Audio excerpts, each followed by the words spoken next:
Hello. Are you here for the review? Actually, I need those. Well, only if you tried it yourself first. Let's go. Okay, so I'm just gonna go over the review as I would in class. Remember, my solutions are posted on the website, but if you want to just kind of talk through it, you can do that. But please make sure you have tried it yourself before doing this. Chances are you will be tested on this at home, probably through Canvas again, like your quiz. If we are back in school, then you will take it there. Filming this way before you actually watch it, so I actually have no information, but by the time you watch it, you probably will have more information. All right, so let's just do this. Please make sure you know all your circle properties still. That is still a large part of this unit, even though it feels like forever since we've done them. So in order to do these problems, let's see, for this first piece here, angle X and M, of course, that's an inscribed angle, and you should remember that it is half of the arc. So that's how I got 40 there.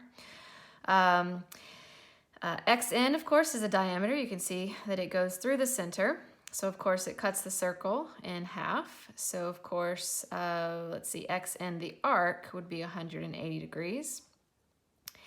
MN would be 100 degrees, because if this is 80 degrees, then this would have to be 100 to get the other 180 degrees here. So, some, pretty basic properties of circles there. Number 2, of course, you've had lots of questions about this. Find the missing measure of the tangent segment. If this is in fact tangent, then of course it does form a right angle with this diameter here, meaning that this is a right triangle. So I simply used the Pythagorean theorem to get that x was 9. I think we've gone through lots of problems like that.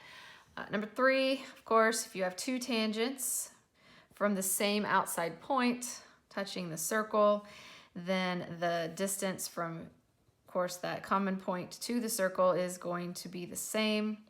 So I just kind of, with what I had, went around. If that's 10.5, that has to be 10.5. If that's 11.2, then this has to be 11.2. And if that's 11.2, then this has to be 12, and that has to be 12. And then I simply added them all up to get that. You've done that before as well. Number 4, of course, you have two intersecting chords.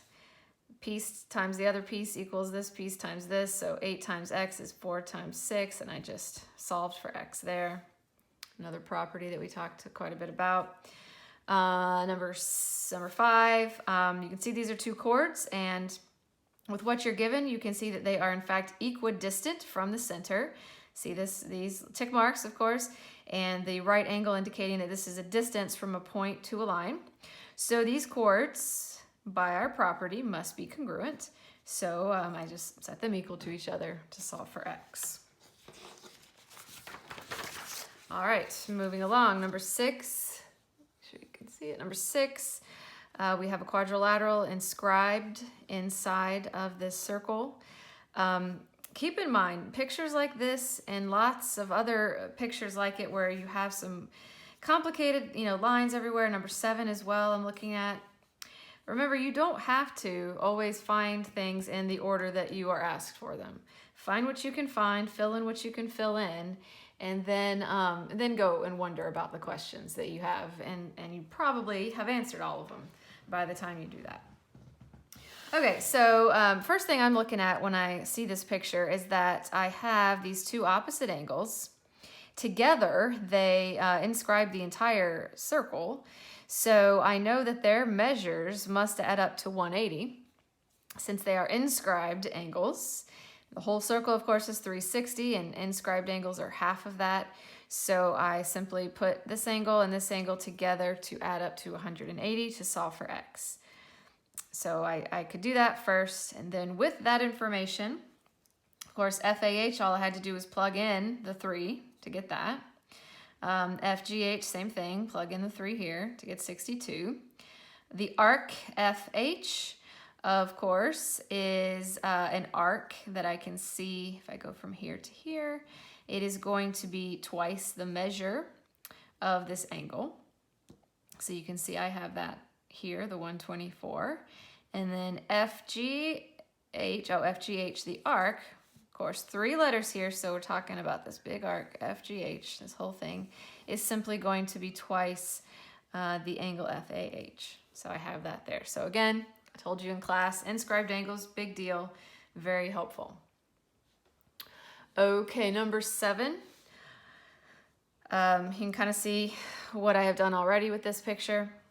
I did need to take this isosceles triangle that I have here, and I could go ahead with that being 35. I already knew that that was 35, and it's an isosceles triangle, which we've seen a lot of because of the radii of a circle. That, of course, would make this large angle 110 degrees.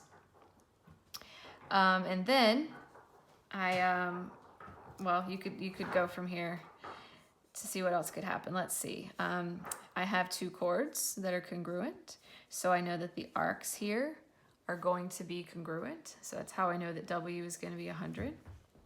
I have someone interrupting me. Yes, honey? I'm trying to film this. Can I talk to you in just a minute? Oh no. Okay, I'll fix it. Come on. Go ask Sam or Daddy to help you. Sorry about that, guys. So let's see. What else can I find here just by looking at these? If this, let's see, Y. No, okay, so Y might be kind of easier for me to find here. I'm trying to think of the order that I did this the first time I did it. If this is 110 degrees, that's a central angle, and I remember I found that with this being an isosceles triangle, then Y must be 110 degrees. So that's that. And with that being 110 degrees, I did not find X before that. I actually found Y first and said, if that's 100, and that's 110, and that's 100, and the whole thing has to be 360, that's why X is 50.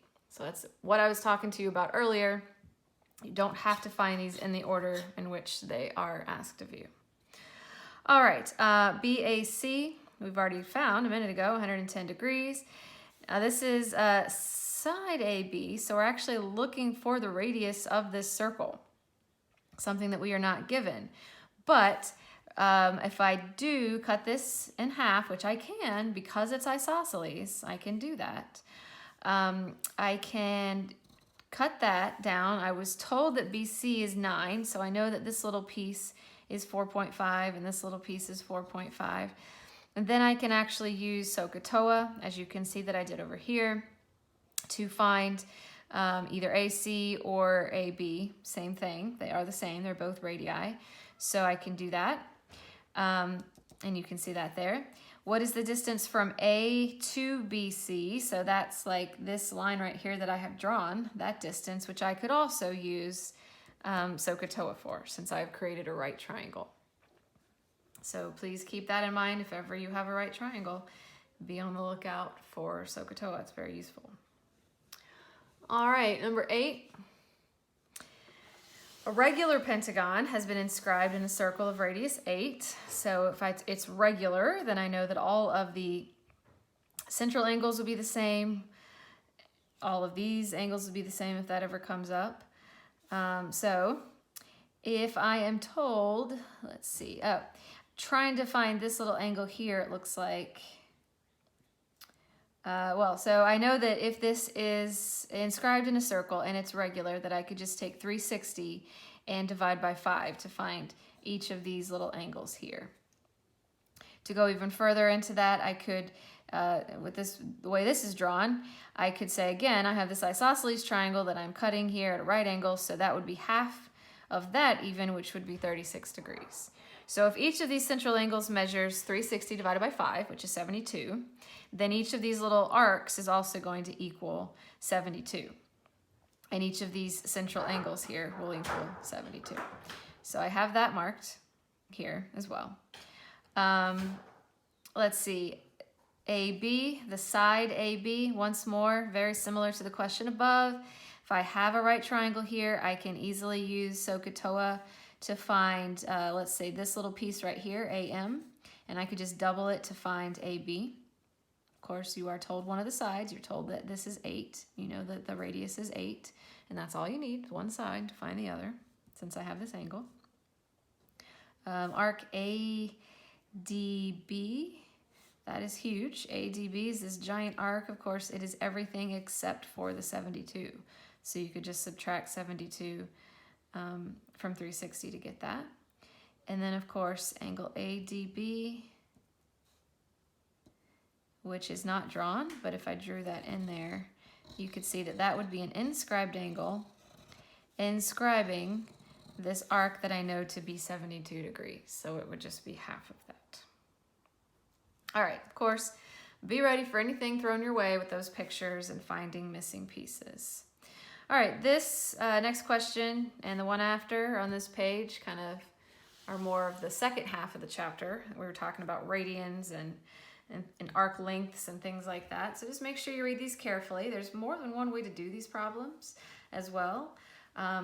But just take it for what it is. Determine the area. So we're looking for the area of a sector with arc measure of 1.8. Now be careful, arc measure is not length, it is not distance. It is the measure as you would measure an angle.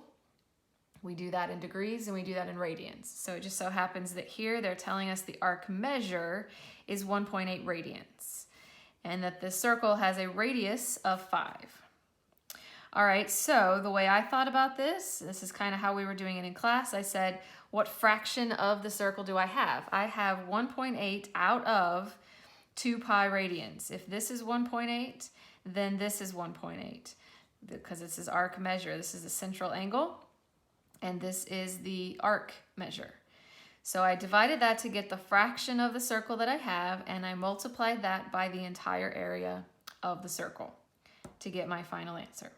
And we've done that several times in class as well.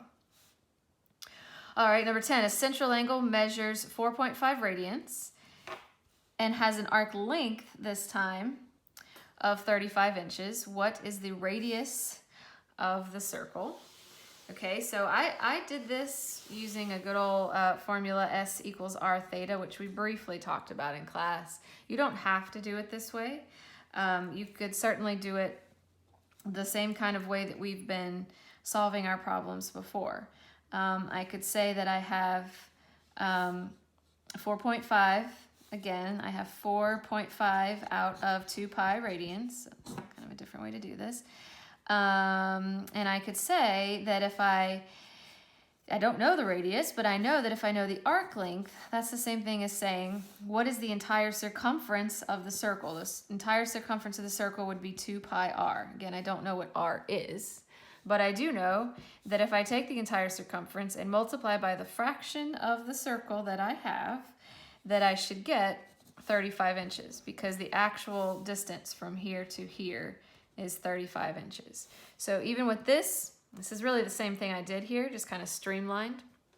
But if you just kind of like the way we've been doing things, then continue to do it that way. I could simply solve for r here. And you know how to do that. You can tell the 2 pi's actually cancel, which makes that a lot easier. And all you have to do is divide by 4.5 to get r, the radius, which is 7.8 inches. All right, one more of these. Let's see, in number 11, find the area of the sector with an arc length of 4 pi centimeters and a radius of 12 centimeters. Again, here's my picture. This time again, arc length. From here to here is 4 pi. Radius is 12. So the entire circumference of this circle would be 24 pi. So I could say, in this case, again, several ways you could do this. I could say, find the area of the sector. So first of all, I need to see what fraction of the circle that I have. Kind of easy to do here. If I know that the whole circumference is 24 pi and this from here to here is 4 pi, then I have 1/6 of the circle. That's probably the easiest way to think about that. If this is 4 pi and the whole thing is 24 pi, then I have 1/6 of the circle. The entire area of the circle, since it has a radius of 12, would be 144 pi, 12 squared times pi. So I have 1/6 of the whole area, which is 24 pi centimeters as well. So that's fun. Okay. Number 12, sorry, there's been some corrections to my sheet since I printed it for you. That's why there's some stuff crossed out. Number 12, you're just matching, of course, you remember the way that we convert from radians to degrees. is we multiply by 180 over pi. That's on that sheet that we talked about. So that is, should be pretty straightforward for you now. And of course, to go from degrees to radians, you multiply by pi over 180, and that would cross that out. Okay, number 13. Following diagram, the radius of the outer circle is 8 and the radius of the inner circle is 4. Find the following. Okay, just more of this kind of thing, just getting a little bit more used to the radians a little bit. The length of arc AB. So again, if this central angle is 60, then I know I have 1/6 of the circle whose entire circumference would be 16 pi. And so that is how I get that arc length. Same old, same old. The area of sector SPT, so that's this little sector right here. I have 80 out of 360 degrees. The entire area of this smaller circle here would be pi r squared, which would be 16 pi, so I multiplied that again. The radian measure of angle TPD,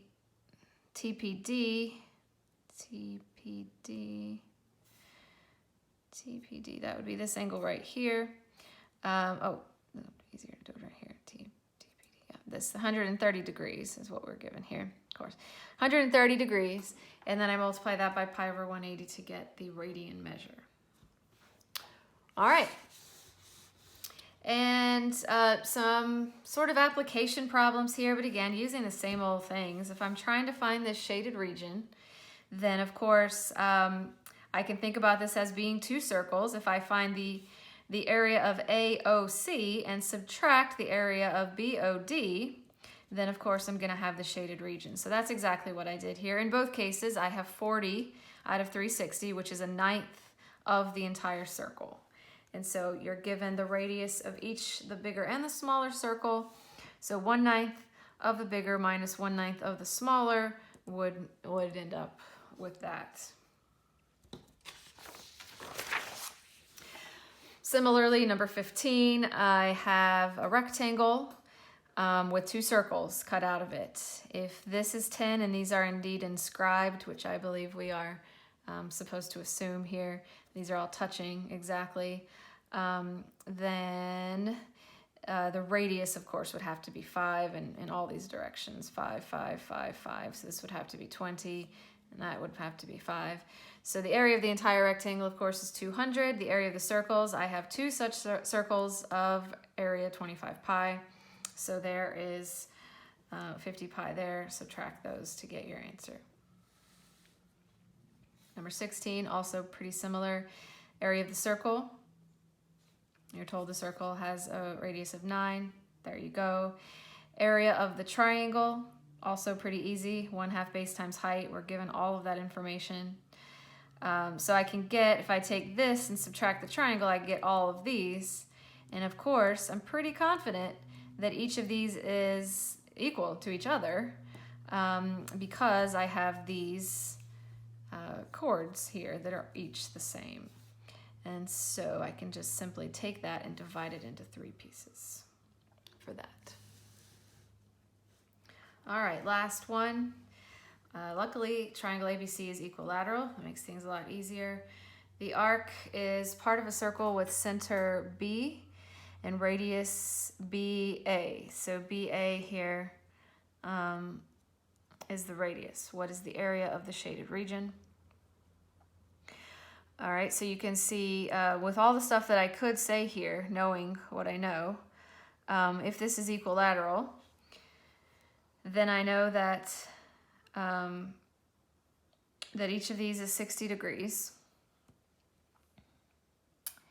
And were you told, was I told, did I put this in later? Let me just check something, guys. Sorry about this. Yes, I put this in later. Not written for mine. You also know that this is 6. So that's helpful.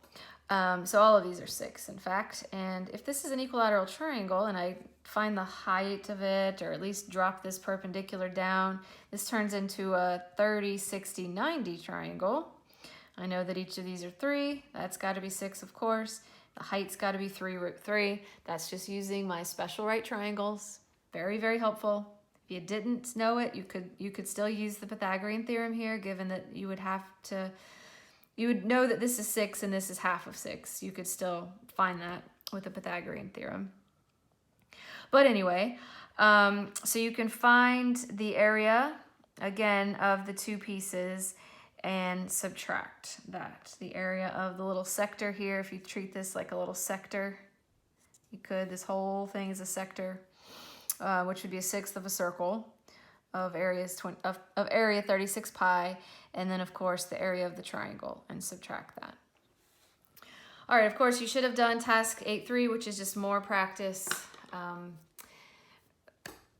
just more interesting questions and all of the other things on the website. Again, I of course will be getting to you about an assessment for this, but I hope this was helpful. Please email me. Please, we can Google whatever that's called, Google Chat or whatever.